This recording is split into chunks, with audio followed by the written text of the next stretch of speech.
Hello everyone, আবার একটা video. ছেলেকে নিয়ে আমেরিকায় শাকিব খানের কাছে যাচ্ছে অপু বিশ্বাস। সম্প্রতি একটি ফ্লাইটের ভিতর থেকে লাইভে এসে অপু বিশ্বাস বলেন, এবার ছেলের ইচ্ছে পূরণ করলাম। এ সময় তার পাশে দেখা যায় ছেলে আব্রাহাম খান জয় ঘুমিয়ে আছে এবং লাইভে এসে কথা বলছেন অপু বিশ্বাস। হঠাৎ তিনি বিমানে চড়ে কোথায় যাচ্ছে এমন প্রশ্ন এখন সবার। অনেক সকালে উঠেছি। এ নিয়ে সামাজিক যোগাযোগ মাধ্যমে তুমুল আলোচনা হচ্ছে। অনেকেই মন্তব্য করছে ছেলেকে নিয়ে নিশ্চিত আমেরিকায় যাচ্ছেন তিনি। ফাইনালি সত্যি যদি এমন কিছু হয় তাহলে কঠিন ফাইট হবে বুবলির সাথে, কারণ আমেরিকাতে সাকিবের সঙ্গে আছেন তিনি।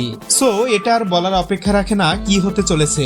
হয়তো অপবিশ্বাস রাগের বশে এমনটা করতে পারে, কারণ বুবলি আমেরিকা গিয়েই সাকিবের সঙ্গে এমন কিছু ছবি শেয়ার করেছে যা দেখে রীতিমতো ক্ষিপ্ত অপবিশ্বাস। তাছাড়া এটাও জানা গেছে তার ছেলে নাকি সাকিবের কাছে যাওয়ার জন্য ব্যস্ত হয়ে পড়েছে।